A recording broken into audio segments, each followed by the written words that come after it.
Ayoko ng oatmeal. Ayoko ng oatmeal sa almusal. Ayoko ng oatmeal sa umaga. Ayoko ng oatmeal kahit anong oras. Alam niyo kung bakit? Kung meron man akong iti-take for breakfast, kape lang, tubig, o di kaya tsaa, sapat na. So, bakit ayoko ng oatmeal sa umaga? Tingnan natin isa-isa kung ano yung nasa oatmeal, and naiintindihan ko po kung marami sa inyo yung kumakain pa rin ng oatmeal at kumakain ito kasi nga yun yung pinaniwalaan nating healthy. Ito yung matagal na nating sinasabi na kapag kakain ka ng oatmeal, para sa mga gustong pumayat, papayat, para sa gustong bumaba yung kanilang blood sugar, pababa yung kanilang blood sugar, and generally, kapag kumakain ka daw ng oatmeal, ay healthy ito, especially sa mga batang hindi masyadong mahilig kumain. Pero so far, sa tagal nyong kumakain ng oatmeal, kamusta naman po? Nagbabawas ba ng timbang yung mga gustong mag-weight loss? And yun namang gustong pababain yung kanilang blood sugar, bumababa naman ba? Meaning, ibig sabihin, yung bumababa natin, hindi lang yung FBS ha, yung fasting blood sugar. Try to check kung magkano yung increase or difference ng inyong blood sugar bago kayo kumain, and check it 30 minutes after kayong kumain ng oatmeal, and then check it again after 1 hour, and then check it again after 2 hours. Most likely, after 1 hour or 2 hours, yung blood sugar nyo, it will parang normalize. So, yung normal na definition, basta't postprandial, ibig sabihin pagkatapos kumain, is less than 200. Pero alam nyo ba yung katumbas niyan when it comes to HbA1c? That's already very, very high. Sobrang taas na yan. Nasa more than 10 na yan. And that can already lead into diabetes because yung kapag chine-check natin yung postprandial lang, yung pagkatapos lang ng ating pagkain 2 hours before, pwede na ma-miss natin na tumaas pala yung ating blood sugar 30 minutes or 1 hour after eating. Simply because yung ating insulin sensitivity is nandun pa rin naman as compared sa mga frank diabetics na yung kanilang insulin sensitivity ay sobrang baba na. Ito yung tinatawag nating insulin resistance. And so, bakit ako personally ayoko ng oatmeal? Aside sa hindi ko gusto yung kanyang texture at ayoko ng kanyang lasa, and before, nung bata kami, pinipilit kaming kumain ng oatmeal, and the only way for me to eat oatmeal kapag ito ay maraming gatas. So, parang nagiging siya, parang pastillas. So, ganun siya ka-thick, and that's the only way for me to eat oatmeal. But otherwise, oatmeal is considered na sinasabi nating healthy, pero now we know na pwede palang maraming other better options than oatmeal. If you've been eating oatmeal for so long, but yet meron pa rin kayong iniinom na ibang gamot, and then hindi pa rin bumabagsak yung inyong blood sugar, try to see, baka yun yung missing link. Of course, hindi lang oatmeal. Sugar, desserts, soft drinks, mga kung ano-anong fast foods, junk foods, alam na natin yon. But why are we talking about oatmeal ngayon? Because marami pa rin na nagli-live na without rice. Marami na tayong members in more than 350,000. Malapit na tayong mag 400,000 in Life Without Rice. Plus the 200,000 plus members in low carb feasting and fasting community. And of course, thank you sa 475,000 nating mga followers in Facebook, and also the 1,900 viewers ngayon. So, bakit natin gustong i-remove yung ating intake of carbohydrates? Because intake of carbohydrates na nakakapag-spike ng ating blood sugar will induce insulin spike as well. At kapag yung insulin ay parating mataas sa ating katawan, ito ay nagdudulot ng fat storing and protein storing hormones. So, yung katawan natin, magkakaroon siya into anabolic phase. Ibig sabihin, yung kaniyang switch na magte-turn on is yung energy saving. Ayaw niya ng energy spending because insulin will signal harvest season. Kapag mataas yung insulin parati sa ating katawan, akala ng ating cells, no, is ito yung mga panahon na dapat tayo'y mag-imbak, na dapat yung mga pagkain na kakain natin, hindi natin basta-bastang gastusin. Because, yun nga, nasanay siya na maraming panahon noon, 2 million years ago, na meron tayong panahon na tayo'y nag-aayuno o nagfa-fasting. So, nagpre-prepare siya ng fasting. Hindi niya alam na hindi na tayo nagfa-fasting na yon. Hindi alam ng cells natin na meron na pala tayong refrigerator. Hindi alam ng cells natin na meron na pala tayong Food Panda or Grab Food na pwede lang nating i-text. Hindi niya alam na meron na tayong 24 hours available fast food at marami pang iba. But our body is still stuck. Nandun pa rin siya sa panahon ng ating hunter-gatherer ancestors wherein na yung pagkain is bibihira lang kung dumating. And kapag nakakain ito ng sugary foods, carbohydrate-rich foods, akala niya harvest season. Akala niya ito yung panahon na namumunga yung mga fruits and vegetables around. Kaya yun yung time for it to save as many calories, as many energy coming mostly from vegetables and carbohydrates. Mainly simple sugars like glucose and fructose. Kaya nga lang, yung ating body is not capable of storing so much glucose and fructose. Wala tayong kakayahan na mag-imbak ng maraming carbohydrates. The only carbohydrates that's being stored mostly is yung glycogen sa ating liver. However, yung capacity ng liver natin to store glycogen is actually very limited. Nasa 2,000 kilocalories lang. Good for one day. Ano ang difference ng glycogen or di kaya starch? These are complex carbohydrates as compared to simple sugar. So, imagine niyo kung meron kayong gustong dadalhin na pera, tapos yung inyong ayaw nyo ng mabigat, di ba? So, ano ang pipiliin nyo? Tingnan natin. Coins or papel. Okay? So, yung ating energy through carbohydrates is also like that. The coins will signify simple sugars. So, isang kutsarita ng asukal, no? So, isang kutsarita ng asukal is, say, for example, nasa 4 pesos yan, okay? Nasa 4 na coins, yung isang teaspoon ng asukal. And then, yung atin namang starch, say for nandito sa ating oatmeal, ito na lang yung gawin nating example, okay? So, yung oatmeal natin, meron siyang total carbohydrates of 23. Okay? 23 yung kanyang total carbohydrates. And then, i-deduct natin dyan yung dietary fiber. So, yung dietary fiber niya is composed of insoluble and soluble fiber. So, yung soluble, yung nadadigest, yung insoluble, hindi talaga nadadigest. Pero, i-deduct natin yung 3.2 to 23. So, round off na lang natin. 23 minus 3, so that is 20 grams. So, kahit pa sinasabi dito na zero sugar ito, so it is true ha. This is really true. Wala naman talaga itong added sugar. But yung iniisip niyang sugar dito is yung talagang table sugar. Pero, bakit na by consideration, this is still considered as 20 gram net carbs? Because yung total carbohydrate is 23. Minus 3 na fiber, kasi yung fiber, hindi siya nako-convert into energy. So, that will leave us to 20. So, ano yung 20 na ito? So, yung 20 na ito is still carbohydrates, but complex carbohydrates. So, when it comes to money, yung 20 na nandyan is hindi in sugar form, but in parang paper form. Hindi siya in coins form. It is in paper form. Wala nga lang akong 20 pesos dito. So, it's like 20 pesos na papel. So, kapag nakita mo siya, hindi mo siya aakalaing sugar din pala siya. Hindi mo aakalaing eto pala ay katumbas din ng glucose.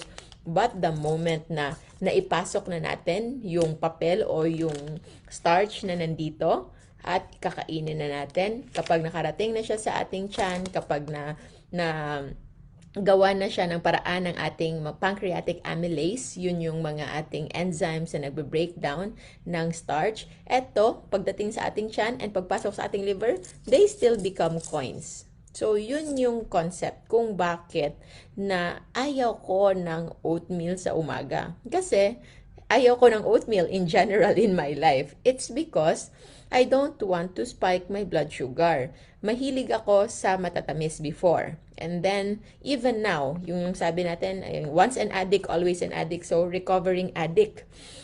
Kung kakain man ako ng carbohydrates, I'd rather go for sweets than this one. Kasi, this one, 20-gram net carbs is already equivalent to 5 teaspoons of white sugar. Kahit mahilig ako sa matamis, hindi ko kayang kumain ng 5 teaspoons of white sugar. So, dito, akala mo, hindi ka kumakain ng matamis kasi nga, ina-avoid mo ng tamis, kinakain mo pa siya ng plain, hindi mo pa nilalagyan ng sugar, although yung iba, naglalagay ng honey. For those na naglalagay pa ng honey, kindly watch po yung video natin last night about honey and saging and bakit hindi recommended yung honey and saging. So, sabihin natin plain oatmeal yung kakainin mo. Akala mo sobrang healthy ka na.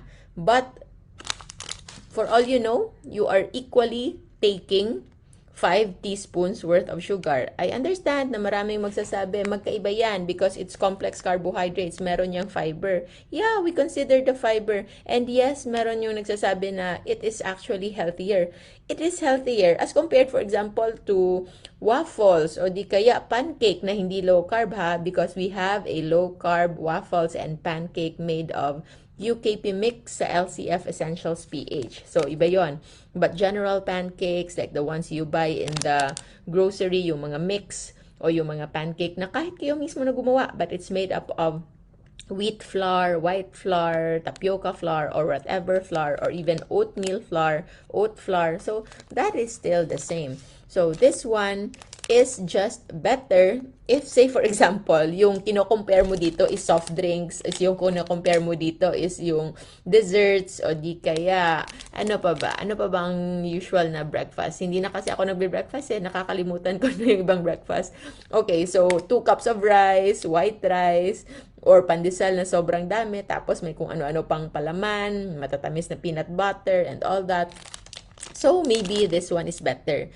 But what is best, if you want, is actually just, wala na yan. Try to remove it. You can just have, kung gusto mo pang, ayaw mo pang mag-fasting, you can have eggs, you can have chicken, you can have vegetables, green leafy vegetables, you can have meat, pork, or seafood, o isda, o kahit anumang proteins, fiber, without too much calories coming from carbohydrates. Diba? Those are more nutritious. Those are more nutrient dense. And those are more natural. Kasi tayo ngayon, nasa scam na tayo Just because we have to buy it, just because it's more expensive, just because ito ay maganda sa commercials, okay? And sinasabi ngang healthy, is yun talaga yung binibili natin. But if you look at it by nature, yung pinaka-healthy pagkain talaga, yung hindi nakapakete, yung hindi natin kailangang bilhin. I mean, hindi natin kailangang gastusan ng extra. So, because when you buy this, you're also buying for the plastic, you're also paying for the plastic, for the processing, for the preservatives, for everything. But kung bibili kayo ng 1 kilong karne, 300 pesos man yan, 1 kilong karne yan. You don't pay for say for example, the packaging, yung labor lang ng butcher at yung kanyang stall siguro sa kanilang tindahan. But otherwise, you are not paying extra. You are getting your money's worth. And for those naman na sanay ng mag-intermittent fasting, you can do like me. So, anong oras na ngayon? It's already 11:44. So, it's my lucky and unlucky numbers. So, kape lang. So, this one is coffee. Kaya nga lang, ayoko ng kapeng matapang. So, eto, 2 coffee. So, 1 kape lang to, but hinati ko lang. And also, if you want, kung ayaw nyo ng mataas na caffeine, you can also have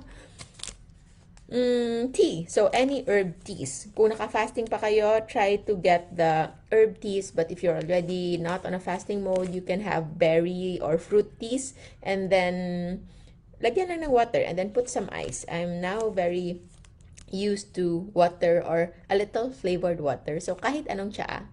and then lalagyan ko lang siya ng ice and water. Parang may lasa lang. That's already good enough. So, that's the reason why ayoko ng oatmeal sa umaga. Ayoko ng oatmeal noon, ayoko ng oatmeal ngayon, ayoko ng oatmeal ever. And this is not against any business, okay? We are not against any business because business, the market will always be there.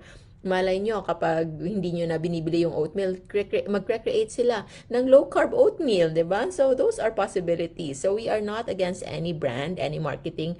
So far, yan lang yung nakita kong pinakamura kasi ayoko naman mag-spend sa bagay na hindi ko gagamitin. And that one, I bought really para to show you what's in oatmeal. So, this is just 33 grams of oatmeal.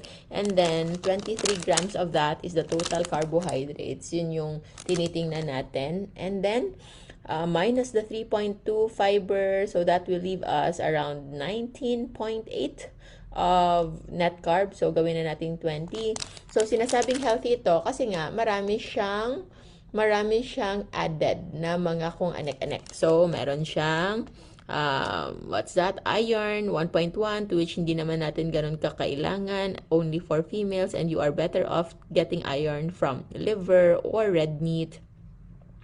Zinc, 0.6. So, these are very, very small trace minerals. Magnesium is 33. Yung kailangan natin sa araw-araw is 400 to 600 grams. So, that's very small.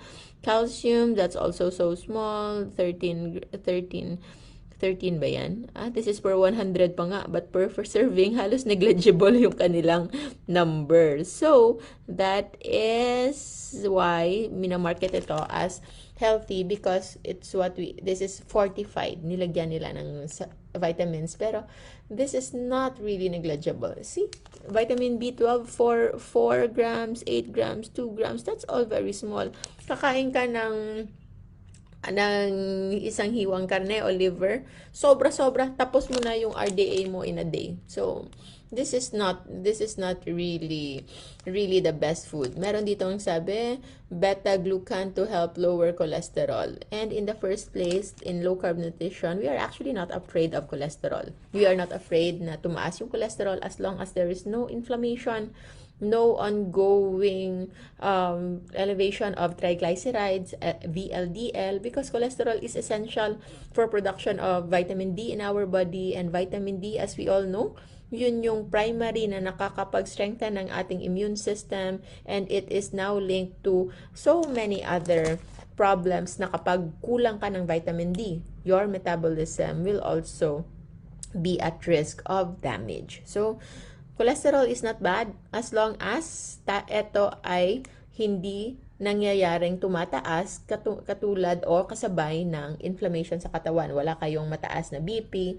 walang mataas na blood sugar, wala kayong problem sa inyong kidneys and sa inyong liver, wala kayong fatty liver. That can happen. That cholesterol is just part of our normal metabolism. Yung katawan natin gumagawa ng cholesterol because it's essential.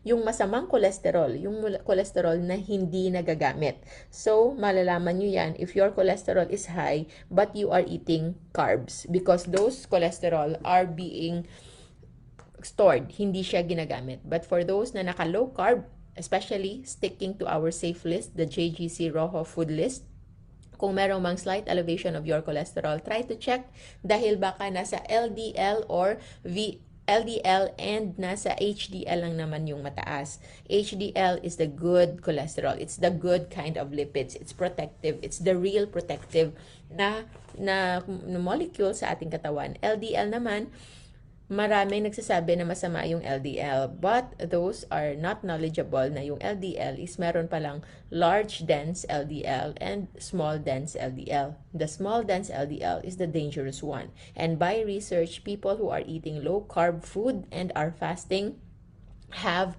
large density LDL. So large density LDL are the healthy LDL as compared to the small density LDL na yun yung nakakabigay ng risk for heart attacks and stroke. And if you are just taking medications to lower your cholesterol, you may choose that, but I suggest you can also do your own research and find out, because right now marami na ring nakikitang findings na lowering LDL, lowering total cholesterol for no reason, just because you just want to lower it, but the inflammation is still there.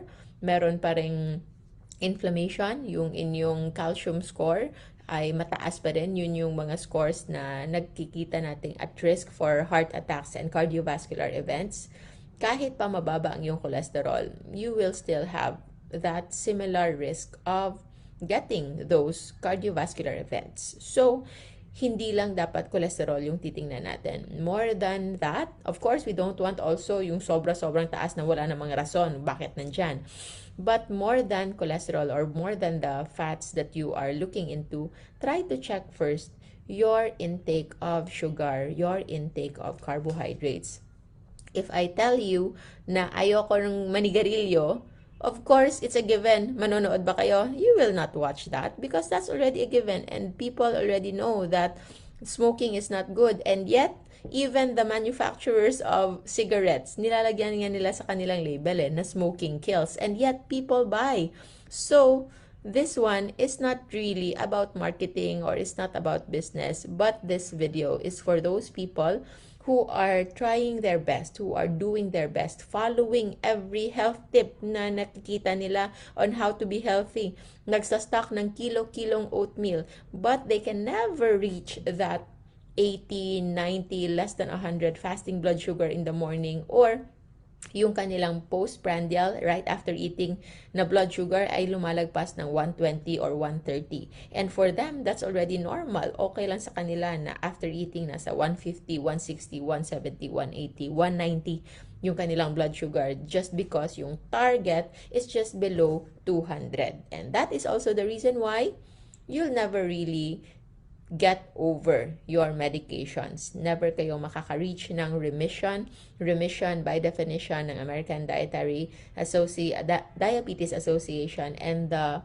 UK Diabetes, UK ba yun? UK Diabetes na association will be achieved. Pwedeng ma-achieve yung remission with the right dietary management and lifestyle change. Pwede na ang isang tao ay magkaroon ng normal HbA1c for 1 year and normal fasting blood sugar control for 1 year without intake of medications. But of course, it has to be with the right support.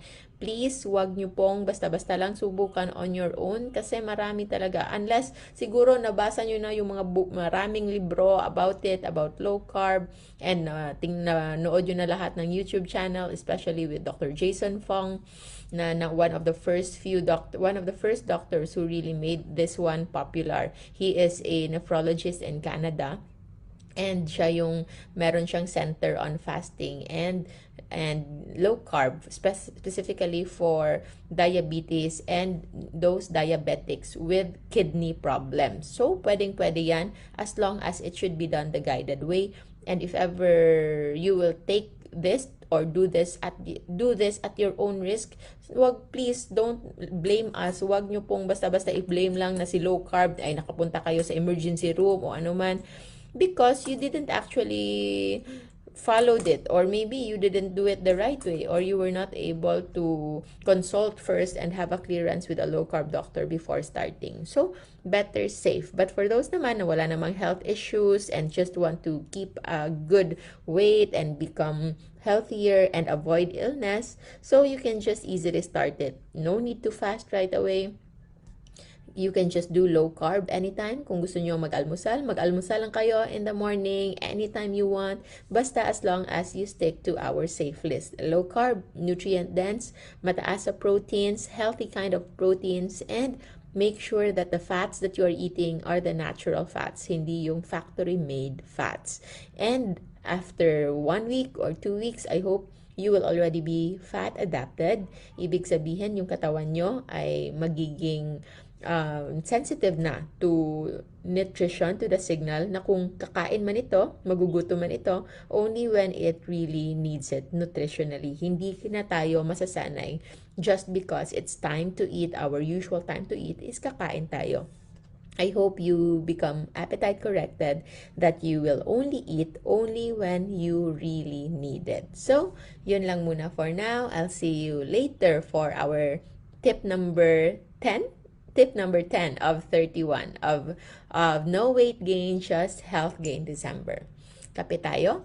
Cheers everybody. Maraming salamat. Have a good day. It's Friday today. Enjoy and have a good weekend. I'll see you tomorrow sa lahat na magsasala ng ating meet and greet here in Davao. I'll see you around 4 or 5 o'clock. And on Sunday naman, para yung mga nasa NCR, ito po yung tugon sa sinasabi natin last time na hindi nakasama sa ating Subic meet and greet, and we will be at the Penthouse in Makati. I'll see you there at 4 o'clock in the afternoon on Sunday, and our last meet and greet will be in Iloilo. So I hope to see you din po on Iloilo on Monday. So meet up na tayo by 4 or 5. Kung meron pa kayong trabaho, yeah, you can come in at 5. Hopefully, we will be able to stay longer so that we can spend more time with you. Kasama po dyan yung mga admins natin from Bacolod. All of them will come, and I hope you will all get to meet them, including Maming, Coach Andrew, Coach Alvin, Mabi, Angela, and also even our other admins. We have Admin Tin and Admin Gracie Lou. So thank you so much. Maraming salamat. And for those who wish to be guided, we also have LCF Masterclass by Josephine Grace Chuarojo MD. We have a page for that. Itatag namin mamaya. Thank you po. Have a good day. Always have a good life. Remember to stay low carb so that we all stay safe. Cheers!